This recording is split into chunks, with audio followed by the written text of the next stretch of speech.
तो जो baking soda है उसको स्टार्ट करते हैं।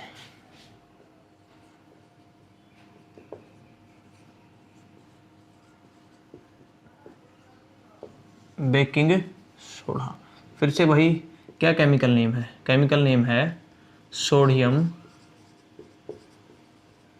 Hydrogen carbonate. क्या इसको हम बोल सकते हैं? सोडियम हाइड्रोजन कार्बोनेट, ठीक है। या फिर इसको हम दूसरे तरीके से भी बोल देते हैं sodium by carbonate, sodium by carbonate. अच्छा, उसके बाद फॉर्मूला पूछेंगे आपसे NaHCO3, NaHCO3। तो फिर से वही 3 क्वेश्चंस पूछने हैं आपसे। तो जो बेकिंग सोडा वो क्या है? कॉमन नेम है, किसका है? सोडियम बाई कार्बोनेट का। अच्छा, ये दोनों क्या है? ये दोनों है केमिकल नेम, ये दोनों हैं केमिकल नेम। किसके केमिकल नेम? बेकिंग सोडे के, ठीक है। उसके बाद NaCO3, ये क्या है? ये केमिकल फॉर्मूला है, ये है अपना केमिकल फॉर्मूला। तो बेकिंग सोडा क्या होता है? सोडियम बाइकार्बोनेट या फिर sodium hydrogen carbonate. Chemical formula क्या होता है? NaCO3। केमिकल नेम ये, कॉमन नेम ये। क्लियर है? नोट कीजिए। Very good. फटाक से हम इसको कंप्लीट कर देते हैं क्योंकि वीडियो हमारी ऑलरेडी काफ़ी लंबी हो चुकी है। चलिए इरेज करता हूं मैं इसको।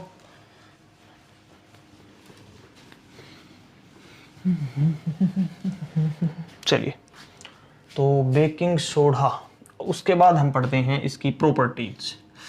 अच्छा चलिए, इसकी प्रॉपर्टीज से पहले हम इसकी प्रिपरेशन पढ़ते हैं। उसका एक रीजन है, क्योंकि इसकी प्रॉपर्टीज में से इसके यूज निकल के आएंगे। और यूजेस को पढ़ाने लगे तो प्रिपरेशन काफ़ी लास्ट हो जाएगी। तो पहले प्रिपरेशन पढ़ लेते हैं इस केस में सिर्फ। तो प्रिपरेशन क्या है बेकिंग सोडा की? आपको आती है, अभी तो पता था कि NaCl लो, वाटर के अंदर डिजोल्व करो, जो सॉल्यूशन वो कंसनट्रेटेड बना दो और जिसको कह दो ब्राइन।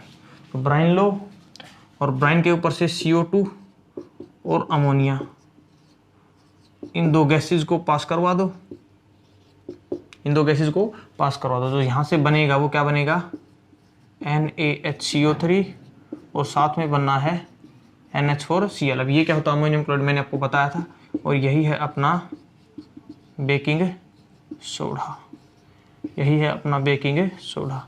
तो ये प्रिपरेशन होती है। तो what is the preparation of baking soda? कि it is prepared from brine by passing carbon dioxide and ammonia gas. Due to this reaction NaHCO3 and ammonium chloride are formed and NaHCO3 is called as baking soda। तो ये है preparation, ये है क्या? Preparation. अब उसके बाद हम पढ़ते हैं इसकी प्रॉपर्टीज। इसके बाद हम पढ़ते हैं इसकी प्रॉपर्टीज। आई होप आपने नोट कर लिया है। ये बोलोगे सर आपने टाइम ही नहीं दिया नोट करने का। चलिए वीडियो को पॉज करके कर लीजिएगा। Very good. तो अब पढ़ते हैं हम इसकी प्रॉपर्टीज।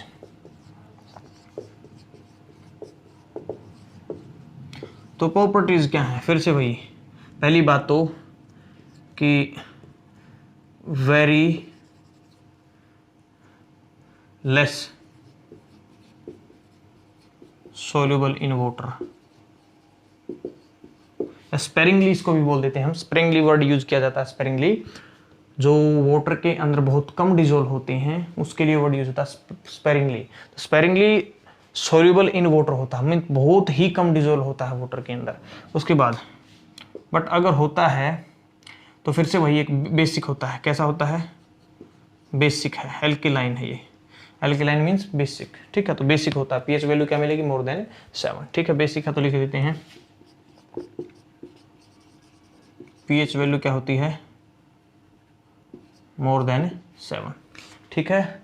उसके बाद नेक्स्ट क्या है? क्रिस्टलाइन सॉलिड होता है, वाइट क्रिस्टलाइन सॉलिड आप लिख सकते हैं, क्रिस्टलाइन सॉलिड। उसके बाद हम कह सकते हैं इसकी नेक्स्ट प्रॉपर्टीज है जो ये प्रॉपर्टी है कि on heating it produce CO2 gas.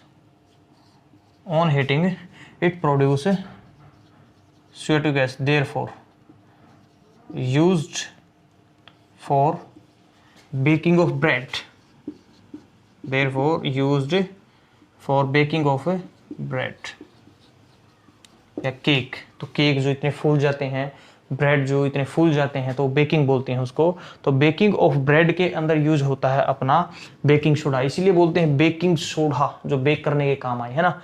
क्यों? क्योंकि हीट करने पर ये CO2 गैस बनाता है, हीट करने पर ये CO2 गैस बनाता है। तो ये प्रॉपर्टी है, जैसे NaHCO3, उसको अगर हम हीट करें, पहले ही पढ़ चुके, हीट करने पे बनाता है ये sodium carbonate plus CO2 gas, साथ में वाटर। साथ में क्या बनाता है? वाटर। तो बहुत इंपॉर्टेंट है। बेकिंग सोडे को हीट करोगे तो सोडियम कार्बोनेट बनेगा, CO2 गैस बनेगी, वाटर बनेगा। तो जो CO2 गैस है ये इंपॉर्टेंट है। अब ये CO2 गैस क्या करती है? तो अगर हमने इसके अंदर ब्रेड के जो अपना आटा होता है उसके अंदर अगर मिलाया और फिर वाटर मिक्स किया और फिर इसको हम हीट करेंगे, उसको बेक करेंगे ब्रेड को, तो क्या होगा कि सोडियम कार्बोनेट को हीट मिलेगी, हीट करते ही टूटेगा, डिकम्पोज होकर क्या बनाएगा? CO2 gas. अब वो CO2 गैस क्या करेगी? वो CO2 गैस उस आटे के अंदर से, जो अपना फ्लोर है जो हमने बनाया है, उसको प्रिपेयर किया है, उसके अंदर फंस जाएगी CO2 और फिर धीरे धीरे निकलने की कोशिश करेगी। और जैसे जैसे निकलने की कोशिश करेगी तो वो उस ब्रेड को ऐसे फुलाती चलेगी, है ना। उस जो अपना ब्रेड है वो ऐसे राइज करेगा, तो बेक हो जाएगा, फूल जाएगा, है ना। तो CO2 गैस की वजह से। क्लियर? बाकी आगे इसको यूज में हम कंप्लीटली डिटेल के अंदर लिखते हैं, तो इसको नोट कीजिए आप। अच्छा, फोकस सही है क्या? चलिए, सही है, वेरी गुड, ओके। तो प्रॉपर्टीज हमने पढ़ ली, अब पढ़ते हैं यूजेस। अब इसके पढ़ते हैं हम यूजेज।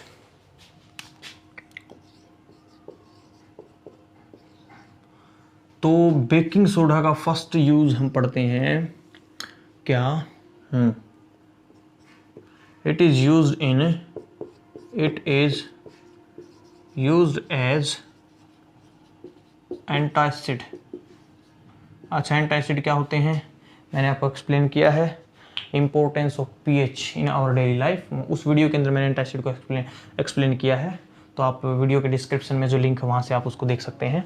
ठीक है, आपको वीडियो सर्च करनी है pH importance in our life by AV tutorial, तो वहाँ से आपको यूट्यूब के ऊपर सर्च करने पर भी आपको टॉपिक मिल जाएगा। ठीक, वहाँ पे एंटासिड को मैंने एक्सप्लेन किया है। ठीक है, तो it is use as antacid. उसके बाद नेक्स्ट यूज हम लिखते हैं बेकिंग सोडे को हम क्या लिख सकते हैं नेक्स्ट, कि it is used in making of baking powder.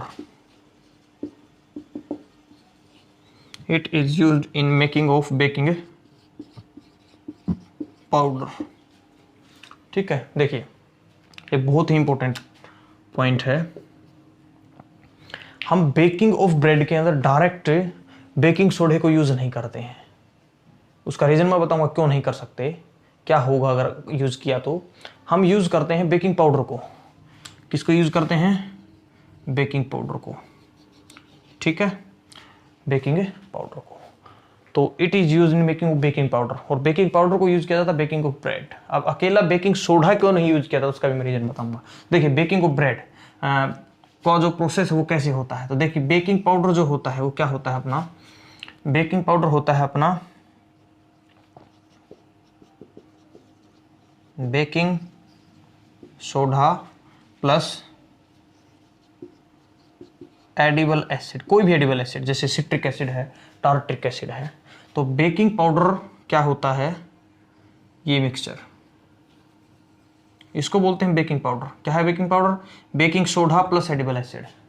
Edible acid, edible means होता है जिसको हम कंज्यूम कर सकें, खा सकें, जो हमारे लिए हार्मफुल नहीं है, यूजफुल है। तो कोई भी एडिबल एसिड आप बेकिंग सोडा के अंदर मिक्स करें, उसके मिक्सिंग से जो कम ये मिक्सचर बना है उसको बोलते हैं बेकिंग पाउडर। ठीक है, तो बेकिंग सोडा एक सिंगल केमिकल सब्सटेंस है, बट बेकिंग पाउडर मिक्सचर है। किस किस का मिक्सचर है? Baking soda and edible acid. Clear है? अब होता क्या है, देखिए, जो बेकिंग का प्रोसेस मैं बताता हूं आपको। बेकिंग सोडा और एडिबल एसिड दोनों क्या है? दोनों मिलकर बनाते हैं बेकिंग पाउडर। तो बेकिंग पाउडर की जो रिएक्शन होती है, बेकिंग पाउडर की जो रिएक्शन होती है, जैसे हम इनको वाटर मिलता है और थोड़ी सी हीट मिलती है, तो ये दोनों क्या करते हैं?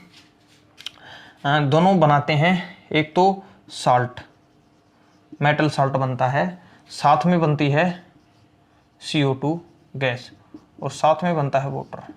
साथ में क्या बनता है, वाटर। अब देखिए एग्जाम्पल के लिए बेकिंग सोडा क्या होता है, NaHCO3, और एडिबल एसिड सिट्रिक एसिड ले लो, टार्ट्रिक एसिड ले लो। तो मैं टार्ट्रिक एसिड का एग्जाम्पल लेकर आपको बताता हूँ। टार्ट्रिक एसिड क्या है, फॉर्मूला C4H6O6, ये फॉर्मूला होता है टार्ट्रिक एसिड का, C4H6O6, ठीक है। तो अब इन दोनों के रिएक्शन से जो बनता है वो बनता है सोडियम टार्ट्रेट। तो C4H4Na2O6, C4H4Na2O6, ठीक है। उसके बाद बनता है CO2 गैस, और साथ में बनता है वाटर। साथ में क्या बनता है, वाटर। अच्छा ये क्या है, बेकिंग सोडा है। ये एडिबल एसिड कौन सा एसिड है, देख लीजिए, टार्ट्रिक एसिड। कौन सा एसिड है ये, टार्ट्रिक एसिड। ये क्या है, साल्ट। कौन सा साल्ट है ये, सोडियम टार्ट्रेट।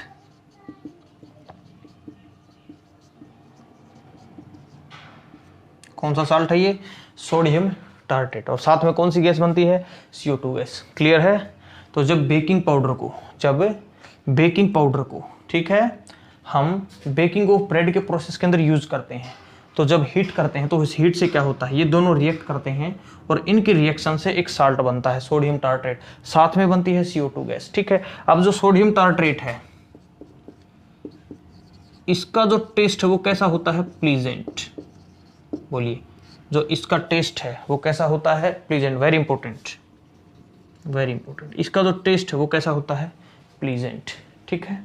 अब इस रिएक्शन से एक साल्ट बना जिसका टेस्ट है प्लीजेंट, साथ में बनी CO2 गैस। ये CO2 गैस क्या करती है, CO2 gas this rises in bread, या फिर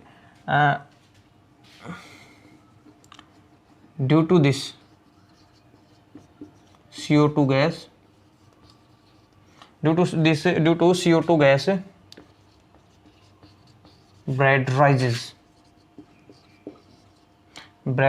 rises और volume of bread increased during baking of bread,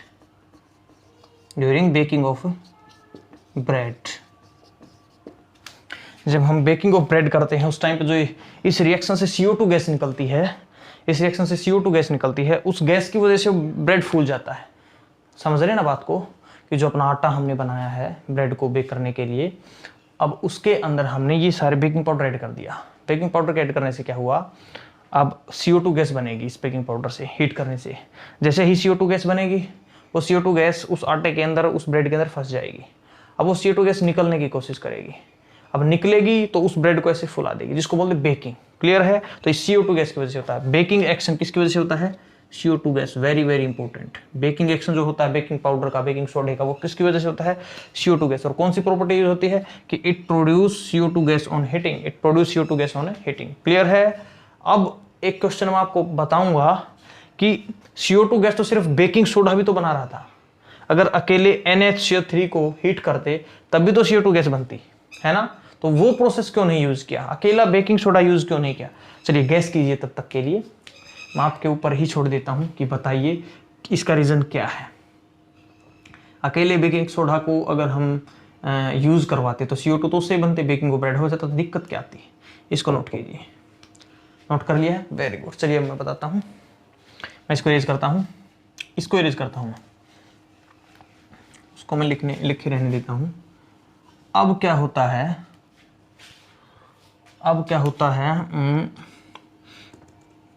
अगर सिर्फ बेकिंग सोडे को अगर हम यूज करते, तो यहां से हीट करने पर बनता Na2CO3, साथ में CO2 गैस और साथ में वाटर। अब अकेला जो यहां से बनता है, ये बनता है सोडियम कार्बोनेट,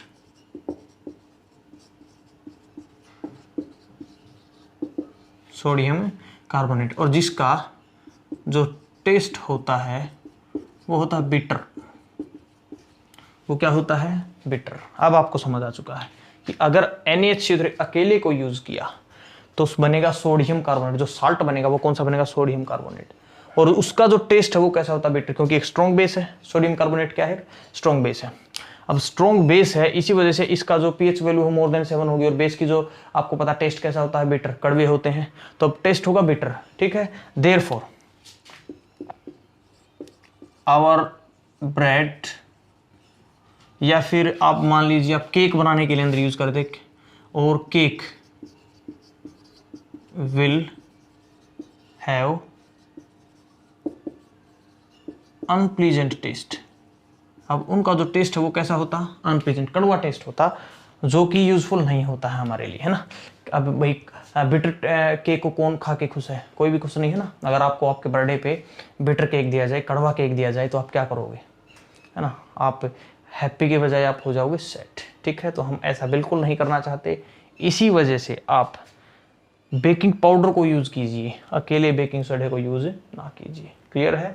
तो अब दोनों रिएक्शन आपने लिख लिए हैं। अब इसका मैं रीजन लिखवा रहा हूँ, एक छोटी सी लाइन में ऐड कर देता हूँ। ठीक है, इसको मैं रेज करता हूँ। ये जो बेकिंग पाउडर है, ये बेकिंग पाउडर है। अब मैं लिखता हूँ एक line, therefore baking powder is use, therefore baking powder is used in baking of, therefore baking powder is used in baking of bread because it contain an acid, इसके अंदर होता है कोई भी edible acid, which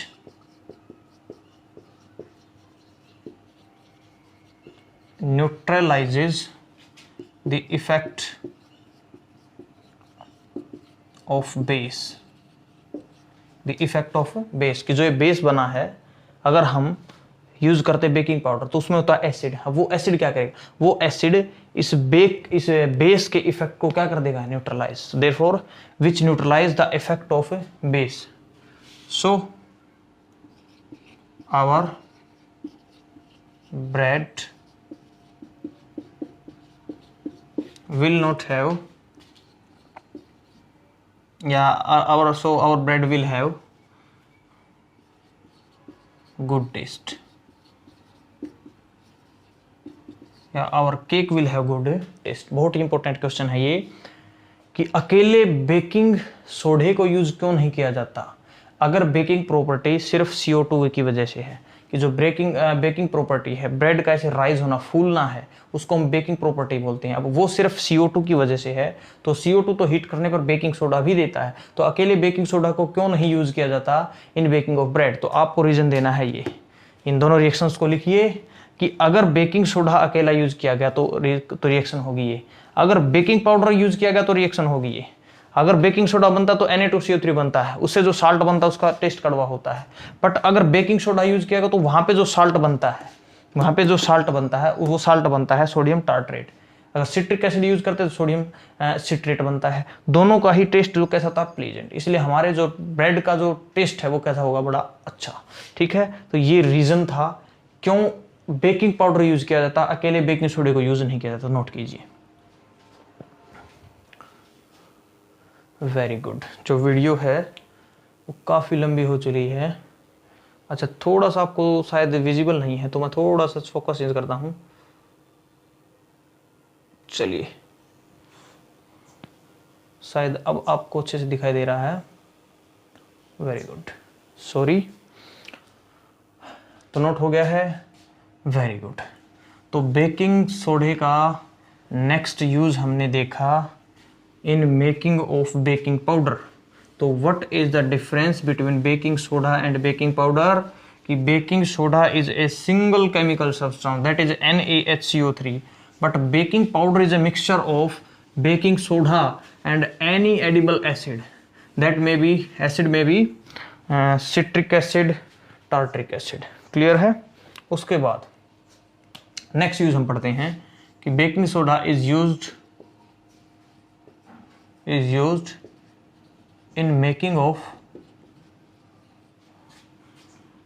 soda acid fire extinguisher, fire extinguisher.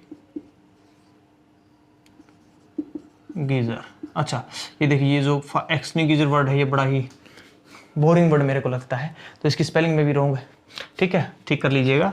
तो it is use in making soda acid fire extinguisher, कि baking सोडे को यूज किया जाता है soda acid fire extinguisher. Fire extinguisher क्या होता है आपको पता है, ऐसे अपरेटस होते हैं, आपके स्कूल में भी हैं, जो आग अगर लग जाए अनफॉर्चुनेटली तो उसको बंद करने के अंदर, आग को बुझाने के अंदर यूज किए जाते हैं। ऐसे अपरेटस को बोला जाता है फायर एक्सटिंग्विशर, फायर को जो एक्सटिंग्विश कर दे, खत्म कर दे, ठीक है। अब सोडा एसिड, अब देखिए सोडा एसिड फायर एक्सटिंग्विशर के अंदर क्या होता है,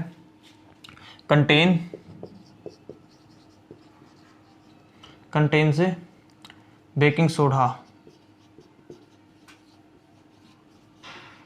प्लस एसिड, ठीक है। सोडा एसिड फायर एक्सटिंग्विशर के अंदर क्या क्या यूज होता है, बेकिंग सोडा और एसिड। अब बोलोगे सर ये तो बेकिंग पाउडर के अंदर भी था, बट ये अपरेटस है वो एक केमिकल सब्सटेंस था, ठीक है। तो बेकिंग सोडा प्लस एसिड, जबकि वो मिक्सचर था। अब ये क्या होता है, देखिए कंस्ट्रक्शन में बताता हूँ। ये मान लीजिए ये होता है आपका baking fire soda acid fire extinguisher, कुछ इस तरह से आप बना सकते हैं, ठीक है।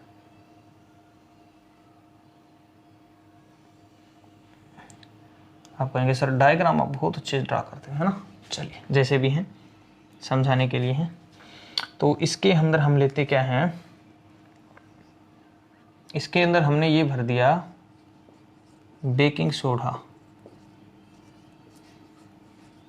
बेकिंग सोडा, और इसके अंदर हमने एक सिंपल कंस्ट्रक्शन में आपको बताता हूँ, थ्रेड के साथ, एक थ्रेड के साथ हमने टेस्ट ट्यूब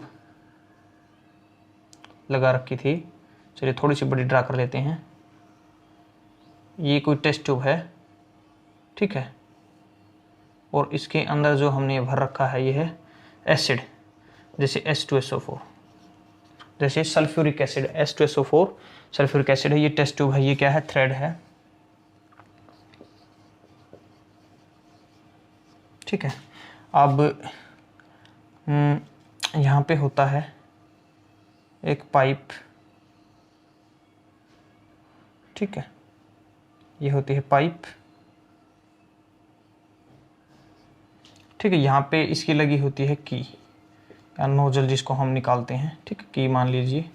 तो अब होता क्या है प्यारे बच्चों, जैसे ही हम इस की को रिमूव करते हैं, इसको हम रिमूव करते हैं इस नोजल को या की को, ठीक है, इसके रिमूव होते ही जो ये एसिड है ये आ जाता है नीचे, क्योंकि जैसे ही हम इसको निकालेंगे, ये मान लीजिए ये जो की है ये यहाँ पे अटैच है, ठीक है, ये यहाँ पे अटैच है इसके साथ। जैसे हम इसको निकालेंगे तो ये जो धागा है जिस थ्रेड के साथ ये अटका हुआ था, वो थ्रेड अब निकल जाएगा। अब उस थ्रेड को ढीला हो जाएगा, और ढीला जैसे ही होगा तो ये ऐसे टर्न आउट हो जाएगी, टर्न हो जाएगी, पलट जाएगी। पलटते ही क्या होगा, ये जो एसिड है ये बेकिंग सोडा के ऊपर गिरेगा, और जैसे ही बेकिंग सोडा के ऊपर एसिड गिरेगा तो क्या होगा, NaHCO3 H2SO4 के साथ रिएक्शन करेगा और बनाएगा क्या,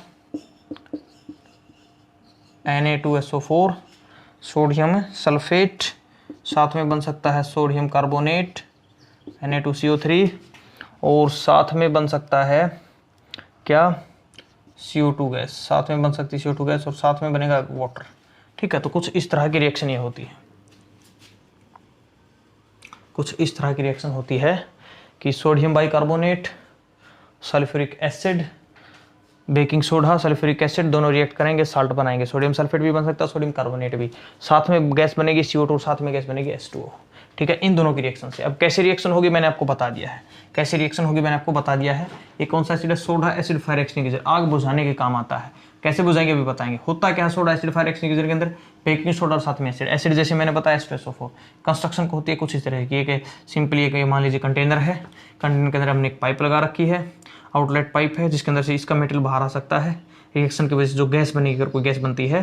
साथ में एसिड दे रखा है टेस्ट ट्यूब में, उसको थ्रेड के साथ अटैच कर रखा है। जो थ्रेड है वो नोजल के साथ अटैच है, फिर की के साथ अटैच है। इसको जैसे ही हम हटाते हैं तो ये थ्रेड लूज हो जाता है, ढीला हो जाता है, और ये जो टेस्ट ट्यूब है ये ऐसे रिवर्स या उलट जाती है, टर्न हो जाती है, जिससे एसिड गिर जाता है बेकिंग सोडे पे, और एसिड और बेकिंग सोडे की रिएक्शन होती है तो ये बनता है। और इस दो चीज़ें हमारे पास आई,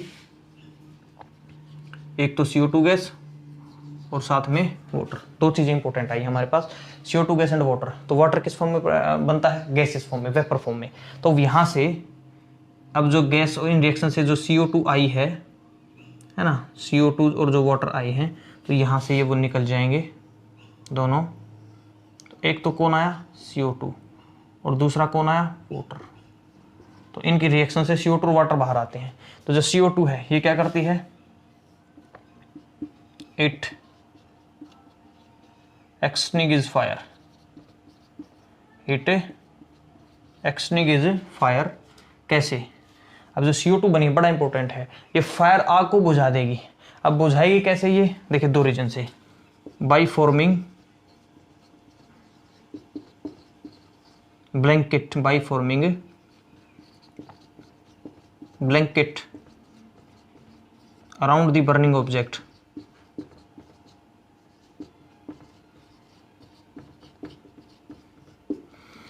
By forming blanket around the burning object, therefore cut this O2 supply. Therefore cut the O2 supply। अच्छा ये विजिबल है, चेक कर लेता हूँ। ओके विजिबल है। तो देखिए अब होता है क्या, जैसे ही ये अपना प्रोसेस हमने किया, इसकी नोजल को ओपन करके हमने इसको यूज़ किया, तो मान लीजिए ये कोई ऑब्जेक्ट था, ये कोई ऑब्जेक्ट था और ये बर्न कर रहा है, ये कर रहा है बर्न, ठीक है। तो ये है बर्निंग ऑब्जेक्ट। ये क्या है? Burning object. अब जो CO2 गैस है, ये CO2 गैस इसके चारों ओर ब्लैंकेट बना लेगी। क्या बन गया? CO2 का ब्लैंकेट। इस बर्निंग ऑब्जेक्ट के, ये मान ली बर्निंग ऑब्जेक्ट है, इसके चारों ओर अब किसने लेयर बना ली है? CO2 गैस ने।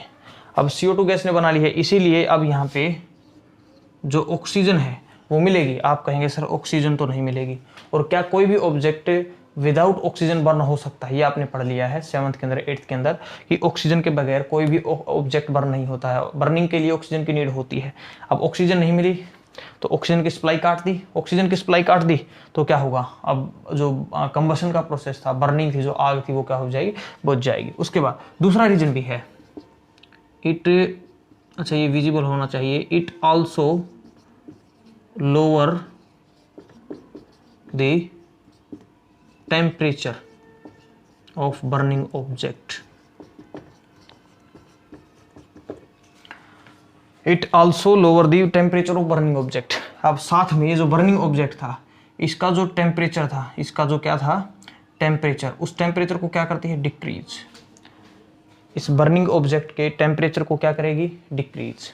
अब इससे क्या होगा? आपने पढ़ा था 8th स्टैंडर्ड के अंदर कि किसी भी ऑब्जेक्ट को बर्न करने के लिए मिनिमम टेम्परेचर देना पड़ता है। उस टेम्परेचर को हम बोलते हैं इग्निशन टेम्परेचर, बर्निंग टेम्परेचर, ठीक है। तो अब उस टेम्परेचर से अगर किसी भी ऑब्जेक्ट का टेम्परेचर कम हो जाता है तो क्या वो बर्न करेगा? आप कहेंगे सर बर्न नहीं करेगा। क्या कंबसन होगा? आप बोलोगे सर कंबसन नहीं होगा। तो ये क्या करती है?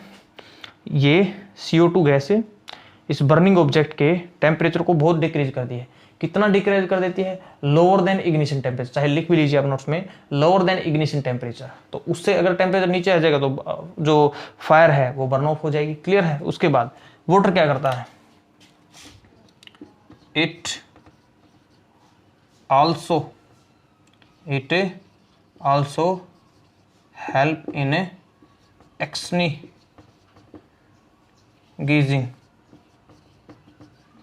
एक्सटिंग्विशिंग ऑफ फायर, है ना, कि ये भी आग को बुझाने में हेल्प करता है। वाटर कैसे करता है आपको पता ही है। तो ये था यूज किसका? बेकिंग सोडे का। किसके अंदर? इन सोडा एसिड फायर एक्सटिंग्विशर। कि सोडा एसिड फायर टाइप के जो फायर एक्सटिंग्विशर होते हैं, बहुत सारे टाइप के फायर एक्सटिंग्विशर होते हैं। अब ये अपन पढ़ रहे हैं सोडा एसिड फायर एक्सटिंग्विशर। तो सोडा एसिड जो फायर एक्सटिंग्विशर हैं उसके कंस्ट्रक्शन कैसे होती है, उसके अंदर बेकिंग सोडे का यूज कैसे है, कौन आग को एक्चुअली के अंदर बुझाता है? तो CO2 गैस एंड वाटर। ठीक है, कैसे बुझाता है तो मैंने बताया, दो रीजन, ये इंपॉर्टेंट है, ये इंपॉर्टेंट है, आपसे पूछा जा सकता है एग्जाम में कि CO2 गैस क्यों बर्न ऑफ कर देती है फायर को? क्या है? दो रीजन, एक तो वो बर्निंग ऑब्जेक्ट के चारों ओर CO2 गैस का जो ब्लैंकेट हो जाता है जिससे ऑक्सीजन की सप्लाई कट जाती है। दूसरा, CO2 गैस बर्निंग ऑब्जेक्ट के टेम्परेचर को डिक्रीज कर देती है lower than ignition temperature, ignition temperature से कम, तो अब तो ऑब्जेक्ट बर्न होगा ही नहीं। साथ में हेल्प करता है अपना वाटर, साथ में हेल्प करता है अपना वाटर। क्लियर है? तो ये था सोडा एसिड फायर एक्सटिंग्विशर और यही था अपना बेकिंग सोडा। बेकिंग सोडे के अंदर आई होप मैंने आपको बहुत सारी चीज़ें बता दी हैं, उसके यूज़ बता दिए हैं कि एंटी एसिड क्यों होता है, एंटी एसिड का यूज, ये आपको कमेंट करके बताना, क्योंकि मैं लास्ट वीडियो के अंदर ये बता चुका।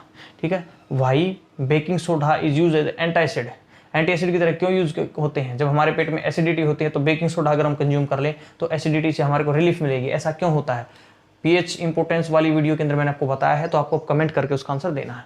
कमेंट किया करें, अपनी हेजिटेशन को दूर कीजिए, क्योंकि hesitation is biggest enemy of in path of our success in our life. हमारी लाइफ के अंदर जो हेजिटेशन है वो हमारी सक्सेस के पाथ के अंदर सबसे बड़ा रोड़ा है।